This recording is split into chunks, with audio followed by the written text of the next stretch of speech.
Hello. Hi, Brandon. Hey, making 60s. How you doing? Hello, hello. Meg, Geneva, Sharon. Hi there. December, Barb. Hello. Hello, Doug, Portia, Eric. Good morning. Good morning, Walsh. How are you? Hi, Eric. Type in the comments where you're checking in from. What part of the globe are you on? Let me know. Write it in the comments. Good morning. Hey, Jax. Living free, alcohol free. Nice. Boston. Really cool. Blessings to you too. By Grace New Covenant. CJ. JFW. Poetics. Hello. Hey, we got Georgia. I'm in Missouri. We got Texas. We got Phoenix. Hi, Julie. Indiana, Santa Ana, Tennessee. Nice, nice. Hello, hello, dear. Sabrina. All right, so while we're getting loaded up here, South Carolina, I'm going to go and get my introduction out of the way because I got a pretty good walk talk to get into today. I'm kind of excited about this. What does the parable of the sower mean? This is going to be a good one. I think a lot of people are going to get something out of this and really enjoy it. So if you're new to my ministry, my name's Matt McMillen. I'm a Christian author. I've written 7 books. All my books are available on Amazon in paperback and Kindle. Check them out if you get some time, maybe on hardcover soon. That is a goal of mine, to release all of my books again, only in hardcover, before the end of the year. It's September of 2022 right now. Hopefully I can have that done before the end of the year. We'll see. I always have some type of goal going on, and that's the one that I got going on right now, is to re-release all my books in hardcover. Now, if you have read any of my books, I would greatly appreciate a review from you. If you would go back to Amazon or Barnes & Noble's website or Goodreads or wherever you purchased it from, and leave me a review. I also have a podcast, just in case you're new to my ministry. I'm recording the latest episode. I record them live on Instagram, and then I upload them to the podcast world. So whatever podcast platform you're listening on, thank you. The name of my podcast is Walk Talks with Matt McMillen, where I'm just walking and talking. And if you are listening to the podcast and you want to leave me a review, I would appreciate that as well. I'm not a pastor. I'm a regular person just like you. The word pastor is only used once in the New Testament. On this side of the cross, we don't see any top-down authority. Nobody's in charge of you. Nobody has any type of title. Nobody has an honorific position to dominate you or to be on a different level. So Jesus said that is how it is among the unbelievers. So it's not going to be like that among us. All right. So on this side of the cross, we are a body and we have one head. The book of Colossians tells us that's Christ. Now, I'm also on YouTube. Thank you for watching on YouTube. If you're watching on YouTube, I repost these, or refurbish, whatever you want to call it, back onto YouTube once I get done. So thank you for watching on YouTube. Hit that subscribe button if you want to get notified, or if you want to see my future walk talks, hit that subscribe button. And give me a thumbs up if you don't mind on YouTube, and hit the bell button if you want to be notified every time I release a new walk talk. Now, if you are watching on Instagram and you want to be notified and you want to watch live, a lot of people like watching these live. I appreciate that. I normally have a decent size group watching me record this, but even if it was just me talking to my phone, I would still do it. But I thank you guys for watching me live. Hit that notification button on my profile on Instagram. You will get a push notification letting you know that I am going live. I don't know everything. I'm a regular person just like you. No part of this life in Christ are we supposed to know it all. So I put that in my introduction because I want to ease your mind. When you listen to me, I'm learning and growing just like you. I never want to dominate you with knowledge, and I never want you to think, I got to go to Matt to get the answer. Now, if you want to see what I've learned so far, I always appreciate you checking out what I've written, what I've wrote, what I've said, but I'm learning just like you. The early church had to learn too. So when we follow ministries where it's one person who knows everything, you got to go to them. And they even have gatekeepers and so on and so forth. That is more like a cult than what we're supposed to be involved with on this side of the cross. I'm not saying it is a cult, but when you look at the definition of a cult, it's one person. They know it all. They dominate. We even see it in the New Covenant camp. And I've been ostracized because I've called it out. So we got to get to the point of understanding we don't have to know everything. Here's what we do need to know. Jesus. And once you know Jesus, you know everything you need to know for everything you need to know for everything you need to know. So what does that represent when I say I know Jesus and that's all I need to know? That's all I have to know. You're completely forgiven because of the cross. You're completely righteous because of the resurrection. That's it. That's all you really truly need to know. Everything else we can learn and grow and mature. So I want to always let you know in my introduction that I don't know everything and I might be wrong. How about that? I could be wrong. There are things where I go back and I read something I wrote and I'm like, oh, I could have tweaked that a little bit because I learned something new. I grow. It's so simple. But we get caught up in this temptation of cognitive dissonance when we have any type of, air quotes, ministry where we've said something for a very long time and then we learn something that is contrary to what we have said, but then we refuse to agree with that and we look for more reasons to emphasize what we think we know, even though we know that's probably the truth. Even in the New Covenant camp. And, with my personality, this is just who I am.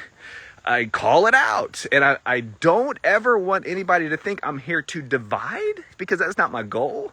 I'm here to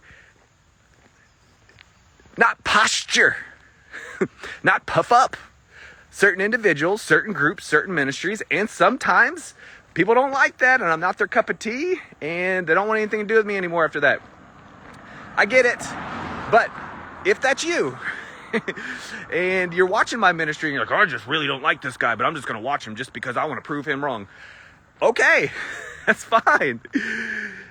I don't want to change your mind on anything. Here's what I want to do. I want to bring more attention to the cross and the resurrection. That's it. Even if in my immaturities, I somehow bring that to light, so be it. I'm not a pastor. I'm a regular person just like you. I am a member of the body of Christ. Okay? That's it. So I don't know everything. I'm just like you. We're the same. I'm not above you, but I'm also not below you. We are equal in every way when it comes to who we are as a child of God. Okay. Now, if you want to contact me, I always welcome your interaction. You can always reach out to me via email. To get a hold of me via email, just go to my website, go over to the contact page, and you can reach out to me there. Now, when you're on my website, be sure to check it out since you're there and sign up for my free newsletter. I send out a free devotional every morning, and it might help you out. All right. So let's get to today. Walk talk. What does the parable of the sower mean? So the parable of the sower, we find this in Matthew chapter 13. And, when we look at parables, Jesus spoke in parables for a couple different reasons. First of all, because it was prophesied about that he was going to teach, speak, whatever, in parables. So he's fulfilling Old Testament scripture by speaking in parables, but also a couple other different reasons. Jesus spoke in parables because it's sometimes easier for people to understand extremely complicated things when you speak to them in parables. Here's another thing with parables. the parables of Jesus can have multiple meanings. So when I dive deep into today's walk talk, what does the parable of the sower mean? This is just what I have come to understand so far. There could be a different meaning. There could be a deeper meaning. There could be a different, deeper meaning. But this is what I am understanding about the parable of the sower. Okay? So that is also going to be, the precipice for this walk talk is the parable of the sower, just like all the other parables, can be seen in different ways. Okay? But today I'm going to talk about it in a specific way, and I think this might help you. Jesus said the truth will set you free, and when we understand the truth, that he is the truth, things that seem scary, even in the parables, they're not that scary.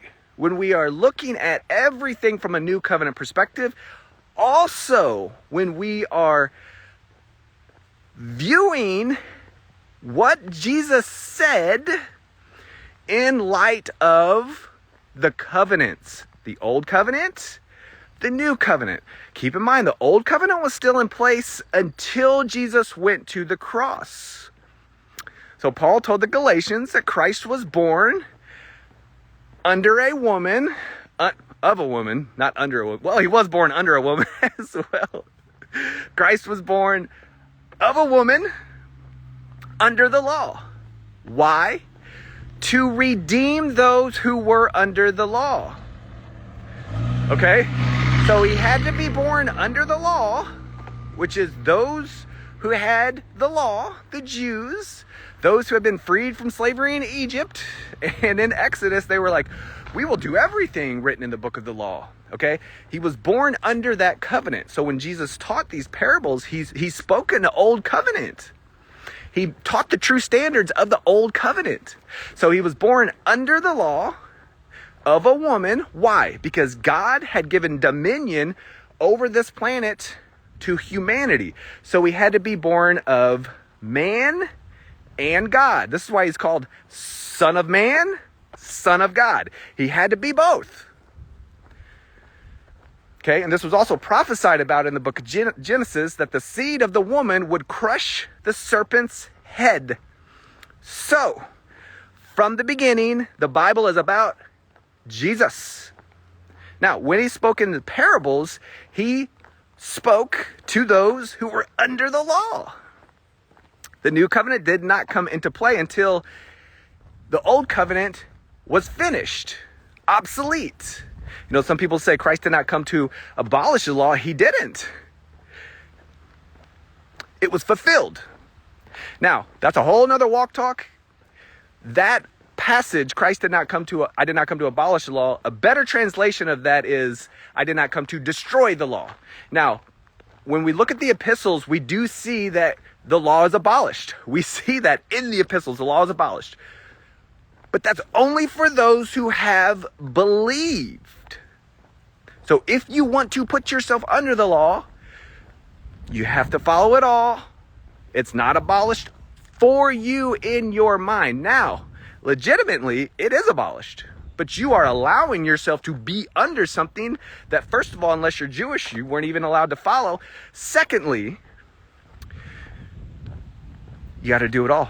It's an all or nothing proposition. Galatians 3:10 says, you are cursed if you don't continue to do everything written in the book of the law. So that's all 613, not your just cherry pick top 10 or top 9 plus tithing, because nobody's obeying the Sabbath except for the Seventh-day Adventists. And in reality, that's the only thing they're obeying. So you got to obey everything. So it's all a big hodgepodge of crap. You have to count yourself dead to the law and alive in Christ. However, it wasn't finished until he went to the cross. That's why Jesus said, it is finished. Okay, so this parable, the parable of the sower, was before he went to the cross. So, the audience is Jewish. So, there's more context. So we're going to talk about this. Now, this is found in Matthew chapter 13, the parable of the sower. some other translation. Most of them say parable of the sower, parable of the scattered seed. But let's break this down. In Matthew chapter 13, Jesus says several different parables, and I hope you guys can hear me because it is super windy today, and I've got this hand towel at the bottom of my phone here to stop the wind, but I don't know if it's still coming through. Hopefully not. But the parable of the sower, found in Matthew 13, Jesus says the parable, and then he explains the parable. And so many people are like, what does this mean? Well, read it, but then you can also keep going in Matthew chapter 13, and he explains the parable. But even when he explains it, there's still some things in there that you got to know about some certain things to fully understand it. So I'm going to tell you what I've learned so far in regard to this passage. So when we look at the parable of the sower, we see a farmer goes out to scatter seed. Okay. Some of the seed falls along the path. What's the path? That is where everybody walks. It's hard. No seed is going in that path. Okay, and then some of the seed falls along the rocky ground. That's on the side of the path over here. So you've got the opportunity for that seed to get into some of the soil, but it's still rocky. Then you have some of the seed that falls among the thorns. Okay, and then you have some of the seed that falls in the good soil. So we got the path, we got the rocky ground, we got the thorns, and then we have the good soil. Okay, so we're going to talk about all that today. But before we get into that, I want to break down some of the stuff in this parable that might help you. Okay, so when we look at this, first of all, who is the farmer? Jesus tells us, him. He's the farmer. Okay, so we find out that's the farmer. Jesus is the farmer. Okay, what is the seed? Jesus tells us the message about the kingdom. Who is the kingdom? Jesus. You can also say the kingdom is, heaven.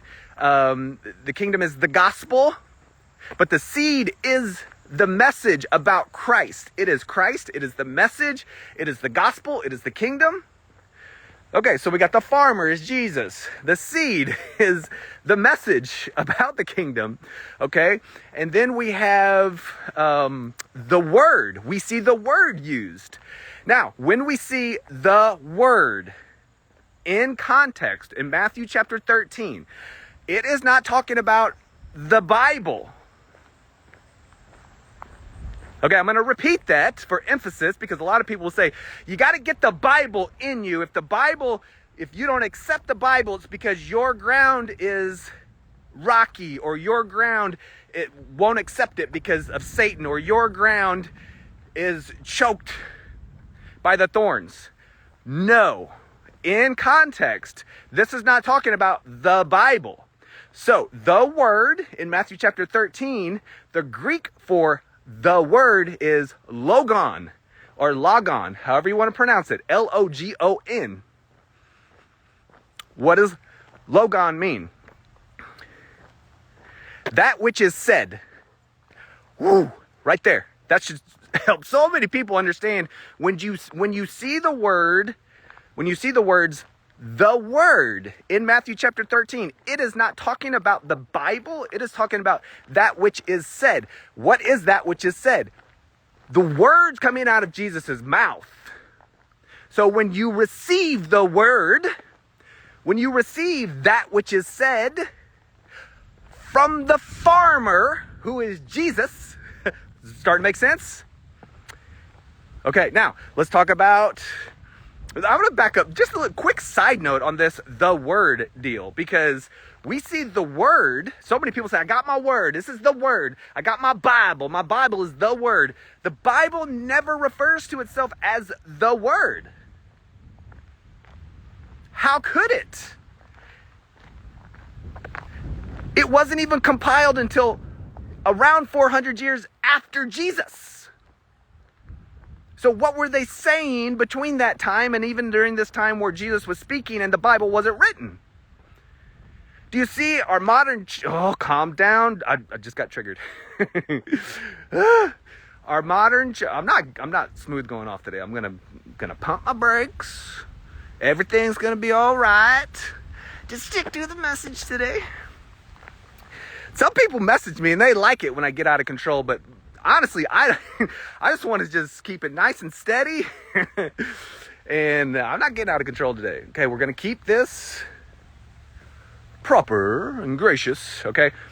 Our modern church teaches that, for the most part, not everybody, I'm not putting everybody in the same bucket, but more often than not, our modern church, when I say modern church, I'm talking about the group of Christians alive on planet Earth right now.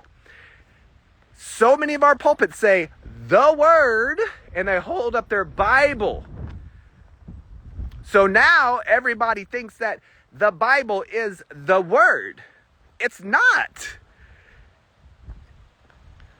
It never, even hearing that for the first time, I was like, this cannot be right.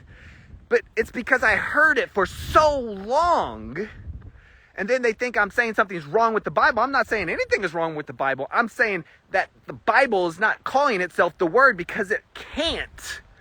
Because it is a compilation of multiple letters, multiple books into one binder. And it was canonized, finalized around 400, the year 400 AD. Around there, between 400 and 500 AD. So here Jesus is, the parable of the sower says those who receive the Word. That is not those who receive the Bible. It is those who receive that which is said, Logon.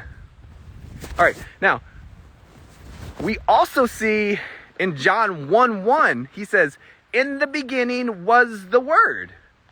The Word was God, and the Word was with God. Okay, so was the Bible with God in the beginning when he created all of this? No. Those who wrote the Bible weren't even alive.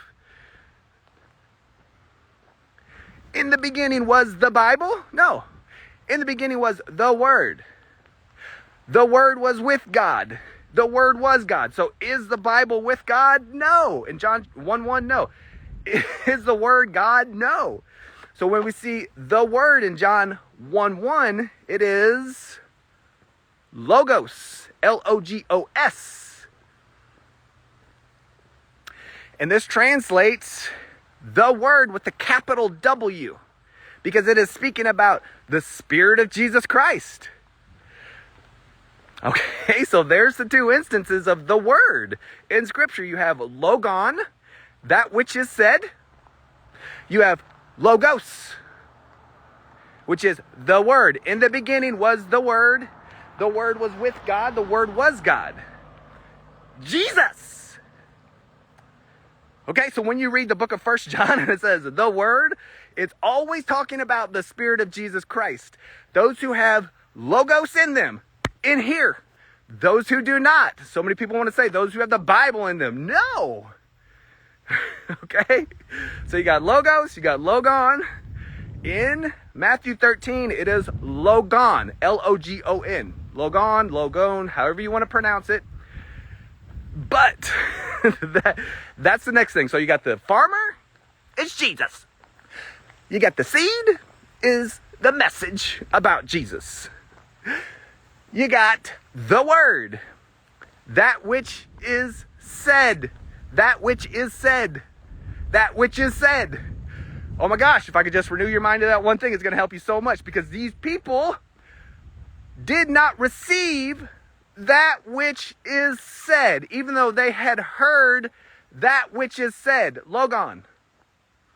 Okay, it's not the Bible. Love the Bible. I use the Bible. Okay, but we got to get away from Bible worship. That's what the Pharisees were doing, only it wasn't the Bible, it was the Torah. All right, so what else we got? Then we got the soil. What's the soil? My faith. Me. My faith. Am I going to believe this? Am I going to hear that which is said? And am I going to receive this as the soil? So you got the farmer, Jesus, scattering the seed of the message, the gospel. You have the opportunity to receive the word about that which was said about Jesus. or not. And then he describes 4 different types of what you can receive. Now let's talk about that. Okay, so first, he says, seed which is scattered, some falls among the path. Now the path, they are not going to believe this. They are not going to receive this. They are not going to receive the message about Jesus. So they refuse to understand. Why? Because of Satan. Now he says birds come along and eat it up. The birds represent Satan. Okay, there you have somebody's like, I am not believing this. Ain't no way. Now keep in mind, his audience is Jewish. So they have to believe everything written about in the prophets, everything written about in the Torah, the Psalms, the Proverbs is describing Jesus. Some of them were like this path right here. There ain't no way a seed is getting into this path. They are not going to believe that. These are the people who had the religious institution which ultimately got Jesus killed through Rome. Okay? All right, so there's the first one. They heard but did not receive because they were hard. Now, did God cause that? No. We all have free will. We all get to choose. You get to decide. Okay, now we have the rocky ground. So we've got the message about Jesus, the seed scattered on the rocky ground, which has some rocks and a little bit of soil, but it has no root. So they hear,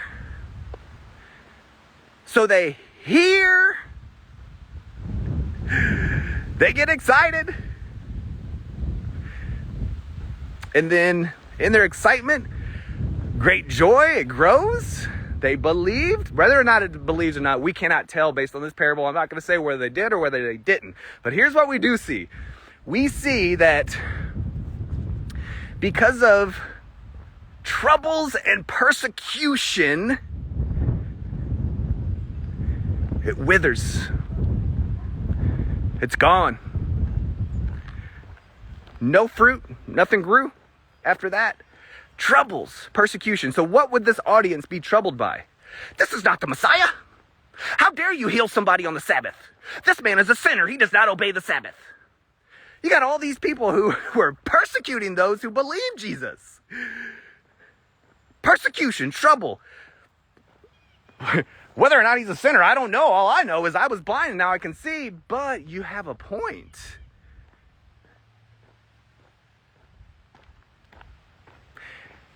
And then they fall back into the law.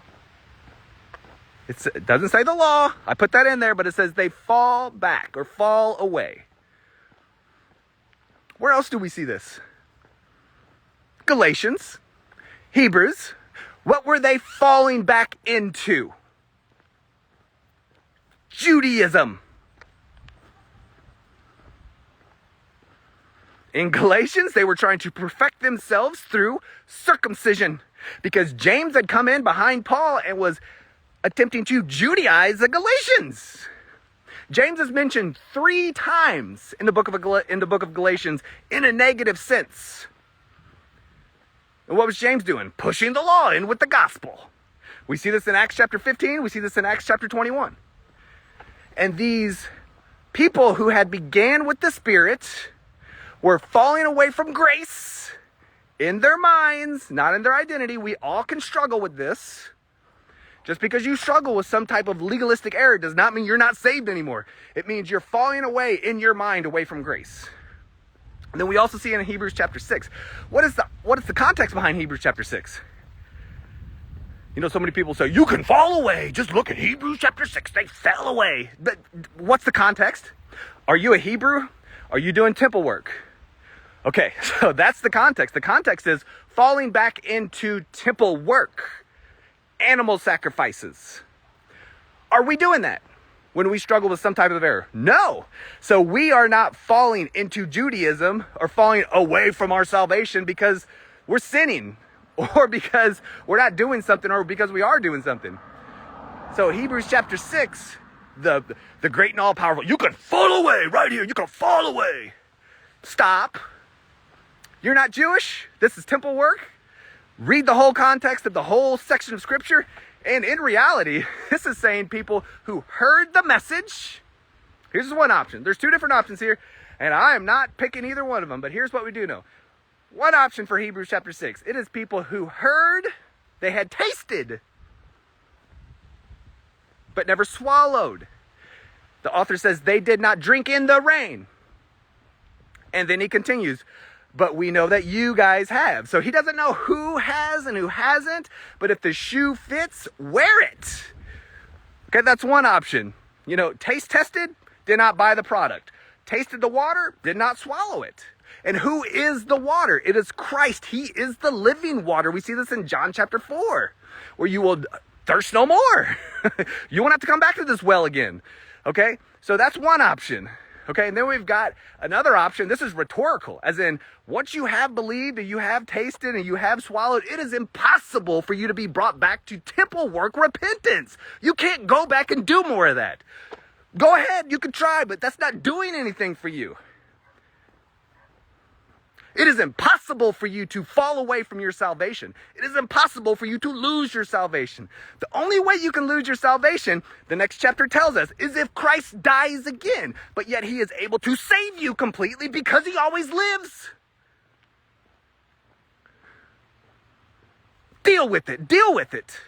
If you think you're doing something to not fall away, check yourself. And if you think somebody else is doing something and they are falling away, check yourself. Who do you think you are?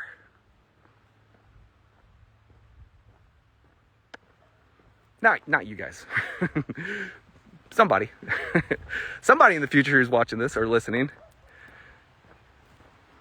And it works me up. And I don't want to be like that. I'm not like that. But sometimes I express that because it angers me, because I know the fear tactics, the scare tactics and fear factors that people push onto others about falling away.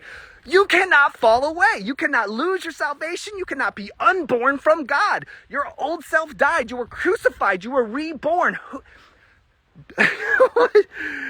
Seriously. You think that you or somebody else could do something to cause what Christ has done at the cross and the resurrection to be undone? You think what you're doing is greater than the life of Christ? You are one human being in all of humanity. Just relax. Get back to it. I've dealt with a lot of religious trauma growing up, and now that I'm confident in what Jesus has done, it works me up, because I want to say Jesus is bigger and better. All right. But according to the parable of the sower, the stuff that fell on the rocky ground grew up quickly. They were excited with joy, but had no root, and it fell away. That's not a Christian who loses their salvation. It's impossible. All right. It's those who were persecuted and dealt with the troubles of the group of the circumcision. And, we even have the group of the circumcision today, only it's with the Christian hat on it.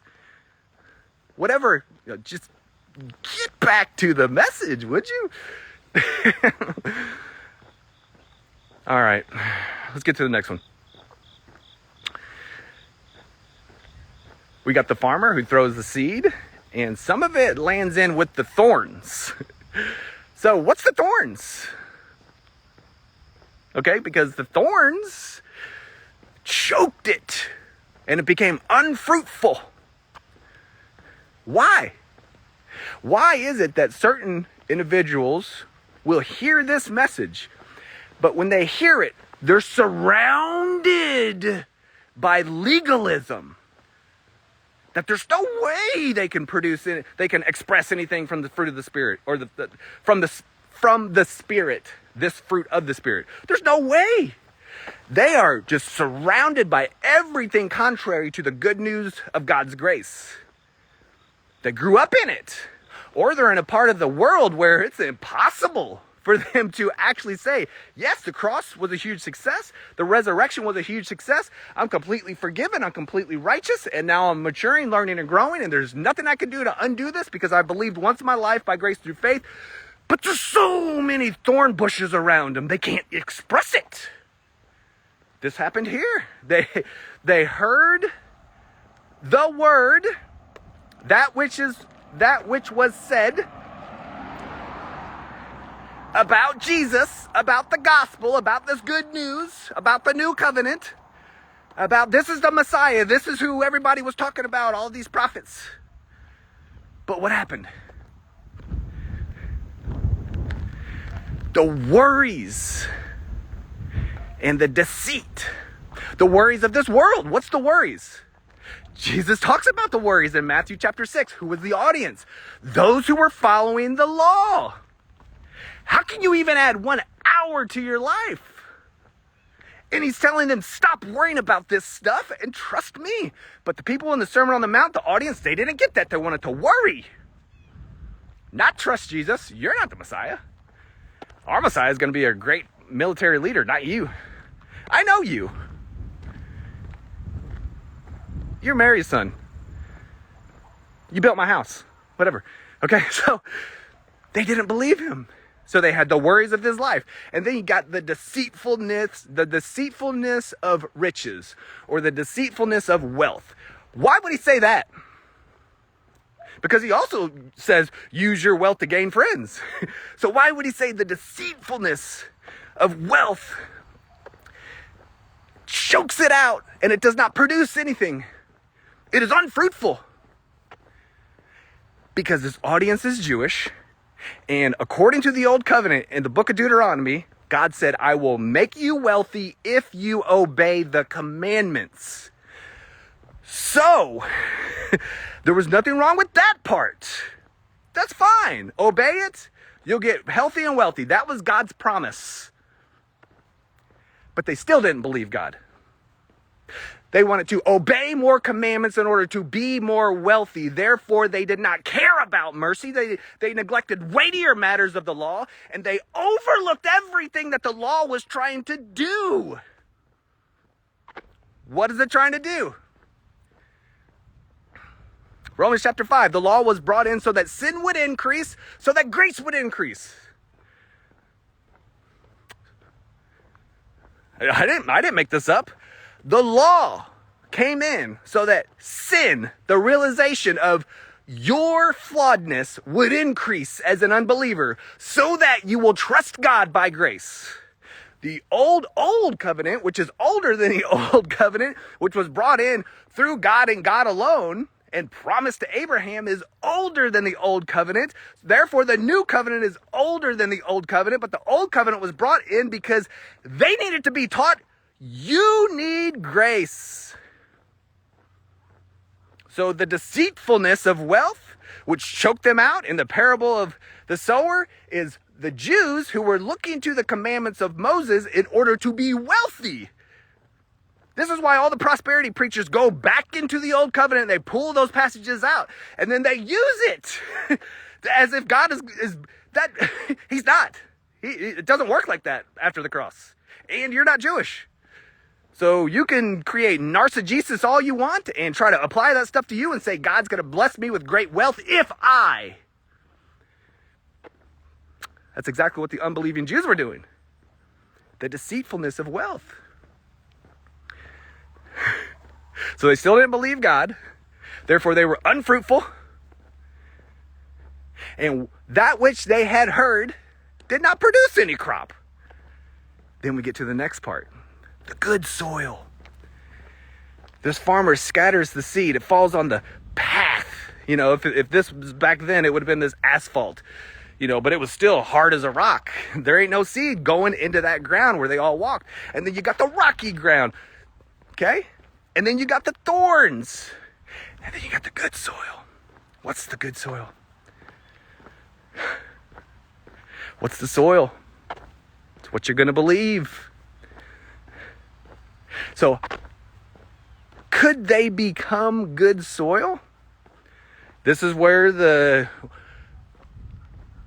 paradox of telling parables kind of turns gray, because you could not be good soil until after Christ went to the cross, because he had to go to the cross to deal with the sin of the world. And then the resurrection had to happen in order to give you new life, new righteousness, his righteousness, the righteousness of faith, this free gift of righteousness. So, my opinion here is he is letting them know what is going to happen after the cross. That your old self is going to die. Romans chapter 6. You are going to be crucified. You know, the rocky, hard, thorny ground, that's all going to go away. It's going to die. And then you're going to be new. 2 Corinthians 5 says, you are a new creation. Old things have passed. All things have passed. All things are new. The old has become new. That's where the good soil is. And when you accept this good soil, or when you accept it as the good soil, you produce a crop. 160, 30 times as much. Now here's another thing. We don't produce anything. This is why this is another gray area of this parable. It is Christ who produces his fruit through us. Okay? It is the fruit of the Spirit. The only people who we are told about who will produce fruit are false prophets. Trees. We are never referred to as trees. In Matthew chapter 7, how can you tell if somebody's a false prophet? By their fruit. How can you tell by their fruit? Because they will say, I am not the Messiah. So that's how you know somebody's a false prophet. You know, that false prophet accusation is used a lot in our modern church. But Jesus tells us exactly what a false prophet is. It is those who say Christ is not the Messiah. Therefore, you will know them by their fruit. So Christians don't produce fruit. We are not fruit producers. We are branches. John chapter 15, Jesus is the vine. We bear the fruit of the Spirit as we rest and we abide. So this parable of the sower, where the good soil produces a crop 160-30. Again, a gray area of a parable. But this is somebody who has believed, somebody who has received Christ, and then Christ producing through them. Because we don't stress and strain real hard. I'm going to produce this fruit. I'm going to produce this crop. No. Jesus does that. It's called the fruit of the Spirit for a reason. All right. So there you have it. What does the parable of the sower mean? That's what I think. Take it or leave it. I might be wrong. But from this angle, this view of it, it brings a sense of peace. It brings a sense of calmness. You know, Jesus says in Matthew 13:38 that the world is the field. The world is the field. And then Paul tells us in 1 Corinthians 3, we are co-workers in the field. Oh, I thought you said you don't have to work. Do you see the paradox? As we rest, Christ works through us. It is God who works in you and through you to act and to will according to his good purpose. But it's so difficult for a modern church to grasp, because we are told that when we sin, God leaves, and then if we sin too big, he's never coming back, and we just don't admit what Jesus has done is good enough, and he stays. And we get to rest, and we get to enjoy his commitment to us. The new covenant is not about your commitment to God. Your commitment to God is an absolute joke. Everybody's is. Look at Israel's. They had the commitment that they made at the base of Mount Sinai, and they were being rebuked all in the Old Testament. That's what all of the rebellion is about, and all the bad stuff happening in the Old Testament is because of their commitment. And you think your commitment can line up with that? It's not even close. You have to surpass that. And even they couldn't surpass that. So just say, I don't have to be committed. Oh, what do you mean you don't have to be committed? I got to commit everything. I got to surrender all. That's tradition of men. That's passed down tradition of men from my generation behind me, and then their generation behind me, and then somebody around sometime said, I gotta commit myself. And I'm here to tell you, you do not have to commit yourself to God. Deal with it. What you need to deal with is the fact that God has committed himself to you. And from that state of resting in his commitment to you, you bear fruit. It's so simple. So I hope this has encouraged you today. I hope it has brought to light maybe some error that you struggled with about the parable of the sower or the parable of the scattered seed. This is a fun one, guys. I do want to say, if you were insulted by anything I said today, because I know I got aggressive a couple times, I'm sorry. I'm sorry. I don't mean to. I want to express this stuff graciously, but sometimes I'm immature, and God can use that. God can work through that. All right, guys. So always tell the truth about yourself. What's the truth?